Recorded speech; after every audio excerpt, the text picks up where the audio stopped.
Você com certeza deve ter visto as notícias de que Donald Trump está atrás da Groenlândia, né? Uma de suas principais promessas de campanha, quando foi reeleito, era anexar a Groenlândia e transformá-la no 51º estado americano. Toda a insistência de Trump nos faz perguntar o que ele pode estar buscando ali. Apesar das respostas comuns, há algo que vem sendo muito pouco debatido na mídia, mesmo com evidências gravadas em vídeo. Será que, além das desculpas convencionais, podemos dizer que essa obsessão toda de Trump com a Groenlândia também tem a ver com algo de outro mundo? Há relatos bem recentes e convincentes de avistamento de um OVNI sobrevoando os céus da Groenlândia. Dessa vez, há até mesmo um vídeo mostrando o momento exato em que é possível ver algo no céu. Mas antes de pularmos diretamente para esse caso, vale a pena conferir por que, afinal, Trump quer tanto conquistar a Groenlândia. Quais os motivos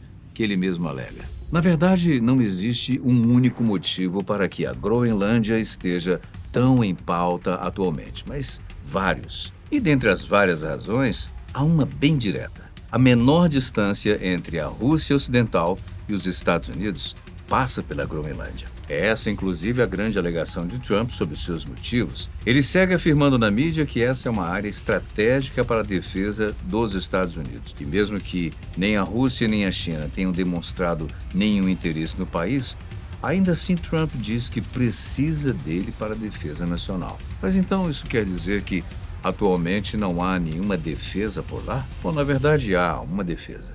Ou melhor dizendo, por lá há uma base militar americana focada em defender a região contra possíveis invasões. Durante a Segunda Guerra Mundial, os Estados Unidos se estabeleceram na Groenlândia com a ideia de impedir que as forças da Alemanha nazista prosseguissem por ali. Ao final da guerra, com os nazistas derrotados, os Estados Unidos mostraram resistência para sair dali e devolver a ilha à Dinamarca. Na época, o governo dos Estados Unidos chegou até mesmo a fazer uma oferta de 100 milhões de dólares para comprar a Groenlândia, mas a Dinamarca não aceitou. E para quem estiver curioso sobre o valor, atualmente isso corresponderia mais ou menos a 1,3 bilhão de dólares. Isso não significa que, quando devolveram a ilha, os Estados Unidos se retiraram completamente dela. Atualmente encontra-se por lá a base espacial de Pituffik, criada após um acordo de defesa com a Dinamarca. A ideia é que essa base sirva justamente como uma defesa antimíssil, além de uma vigilância espacial. Caso a Rússia, a China, ou quem quer que seja, tente se aproximar dos Estados Unidos por ali, essa base espacial será a primeira linha de defesa. O que acontece é que, atualmente, Trump acredita que apenas essa base já não é o suficiente. Muito bem. Então, a justificativa dele é dominar a Groenlândia para defender os Estados Unidos, é isso? Bom, em parte sim, mas não é apenas isso. Com o crescente aquecimento global, as áreas da Groenlândia que antes estavam congeladas começam a derreter, o que abre caminho para duas coisas: novas rotas marítimas e as terras raras. Com o descongelamento cada vez maior de certas áreas, novas rotas comerciais estão sendo abertas.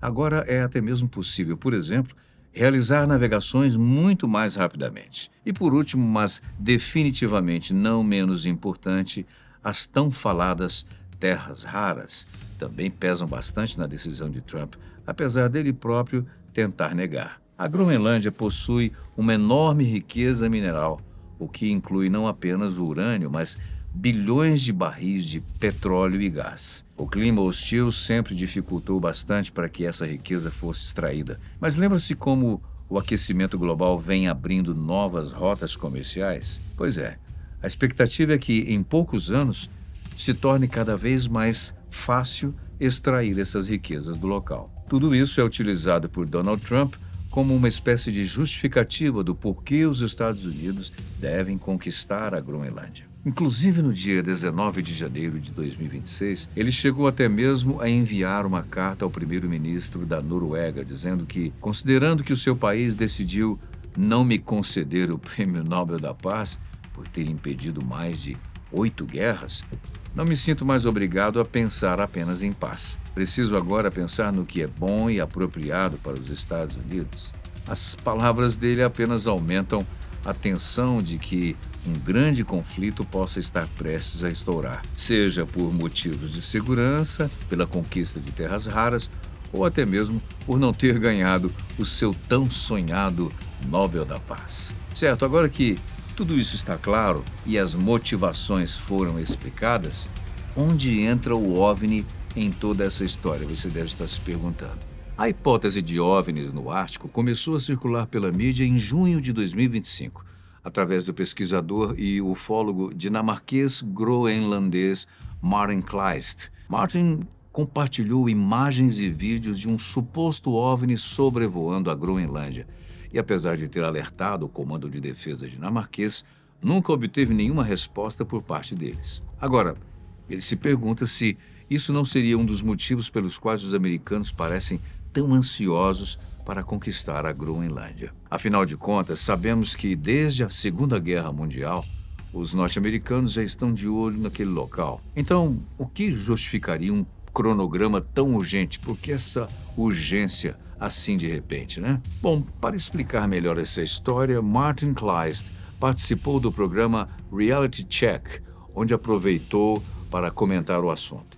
Conforme explicado, ele começou a investigar o que estaria acontecendo após um piloto groenlandês relatar que teria visto uma misteriosa luz no céu.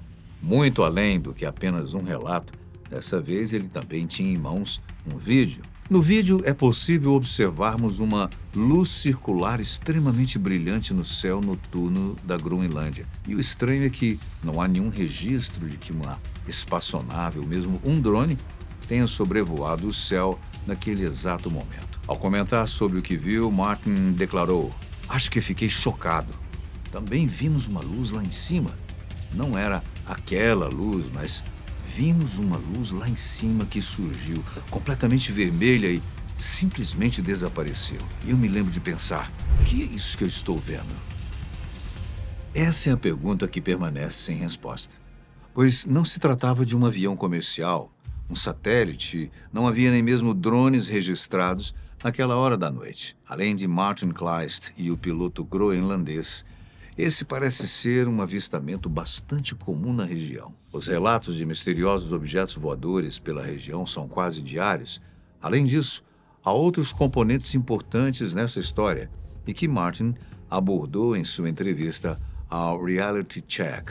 Em primeiro lugar, segundo ele, alguns mitos indígenas locais falam sobre luzes no céu e viagens impossíveis, interpretações que, segundo ele, poderiam ser versões antigas do que chamamos hoje de OVNIs. Para eles, esses eventos são vistos não como sobrenaturais. Pelo contrário, eles são tratados como naturais. Já o segundo ponto trata-se de uma pergunta mais direta, a qual a maioria deve estar se fazendo. Por que, dentre todos os lugares do mundo, há OVNIs sobrevoando a Groenlândia? Bem, Martin tem uma teoria sobre isso.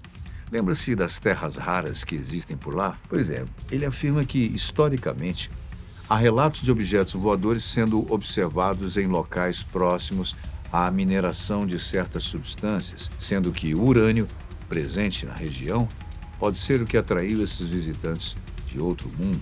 Vale lembrar também que, com o aquecimento global, várias regiões da Groenlândia vêm se descongelando, abrindo novas rotas marítimas, revelando novos minerais que antes eram praticamente impossíveis de serem extraídos, e vários outros segredos ocultos que vêm sendo descongelados. Apesar dos vídeos, dos relatos e da insistência de Martin Kleist, tanto o governo da Groenlândia quanto dos Estados Unidos se recusam a comentar sobre o caso. No momento, o que existe são relatos dos moradores locais, além do misterioso vídeo da luz voando nos céus. Já com relação a Martin Kleist, ele prometeu lançar em breve o seu mais novo documentário, que se chamará Aquele que Parece um Prato, e promete abordar justamente todos esses avistamentos na Groenlândia. E quanto a você? Acredita que os recentes avistamentos podem ter algo a ver com o crescente interesse na região?